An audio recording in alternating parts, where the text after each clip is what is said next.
पिछली वाली वीडियो में मैंने आपको श्रीमद् भगवत गीता और वेदों के अनुसार पुरुष और प्रकृति के बारे में बताया था, जिसे विज्ञान में मैटर और डार्क मैटर का नाम दिया जाता है और बताया जाता है कि इन्हीं दोनों तत्वों से हमारे पूरे ब्रह्मांड की रचना हुई। और आज हम बात करने वाले हैं साइंस की कुछ ऐसी मोस्ट इम्पॉर्टेंट डिस्कवरीज के बारे में जो हमारे वेदों में पहले ही एक्सप्लेन कर दी गई हैं। तो चलो फिर स्टार्ट करते हैं। लेकिन अगर आपको वीडियो थोड़ी भी इंफॉर्मेटिव लगती है तो आप सपोर्ट ज़रूर करना।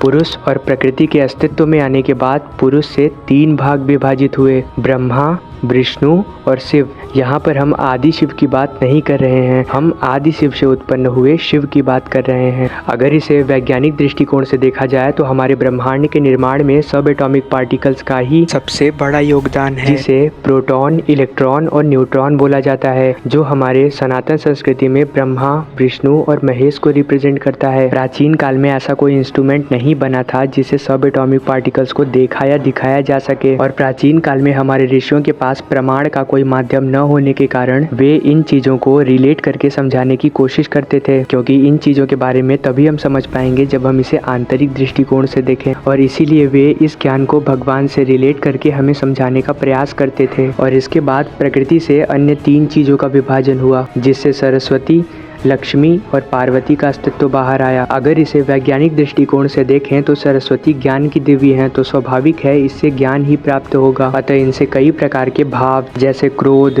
दुख, सुख और इस तरह के भाव उत्पन्न हुए, जिसे साइंस में इमोशंस कहा जाता है और एस्ट्रोनॉमी में उसे ब्रह्मांड का नाम दिया जाता है। फिर लक्ष्मी से स्थूल पदार्थ का अस्तित्व बाहर आया, जिनसे इस पूरे ब्रह्मांड की रचना हुई है, जिससे हमारे सोलर सिस्टम बना, जिससे हमारा पूरा गैलेक्सी अस्तित्व में आया। और फिर तीसरे पार्वती, जिनसे प्रकाश और ऊर्जा अस्तित्व में आया। और फिर सरस्वती से 3 चीजों का जन्म हुआ, ज्ञान, बुद्धि और प्रेम। और लक्ष्मी से भी 3 चीजों का जन्म हुआ, काम, मोह और अहंकार। और इसी तरह पार्वती से भी 3 चीजों का अस्तित्व बाहर आया, सृष्टि, स्थिति और प्रलय। सृष्टि यानी कि ब्रह्मांड, स्थिति यानी कि निरंतरता या कंटिन्यूटी, और तीसरा प्रलय यानी कि अंत और समाप्ति। अगर इसे मिलाकर देखें तो ये 9 हुए, जिसे हमारे हिंदू सनातन संस्कृति में 9 दुर्गा के रूप में पूजा जाता है। हमारे सनातन संस्कृति में हर एक चीज का कोई न कोई विज्ञान और कोई न कोई मतलब है। अगर आप इसे समझने का प्रयास करो तो बहुत ही रहस्यमयी ज्ञान और रहस्यमयी चीजें आपके सामने निकल कर आती हैं। माँ सरस्वती के विभाजन से 3 चीजें उत्पन्न हुई, बुद्धि, ज्ञान और प्रेम। और इसके पश्चात बुद्धि का भी 2 भागों में विभाजन हुआ, स्थूल ज्ञान और दूसरा आध्यात्मिक ज्ञान। पहले ज्ञान को विज्ञान या साइंस कहते हैं और दूसरा ज्ञान हमारी स्पिरिचुअलिटी से रिलेटेड होता है, यानी कि हमारे आध्यात्मिक और आंतरिक शक्ति को रिप्रेजेंट करता है। इस तथ्य के बारे में मैंने अपनी वीडियो में डिटेल में बताया है, तो अगर आपने वो वीडियो नहीं देखी तो डिस्क्रिप्शन की वीडियो को आप देख सकते हो। लक्ष्मी से जो 3 विभाजन हुए, काम, मोह और अहंकार, उनका भी 2-2 की संख्या में विभाजन हुआ। काम से अर्थ और संभोग, मोह से लोभ और ईर्ष्या और अहंकार से अभिमान और गर्व। पार्वती का जो विभाजन हुआ वह है सृष्टि, स्थिति और प्रलय। उनका भी सृष्टि से 2 भाग हुए, स्थूल जगत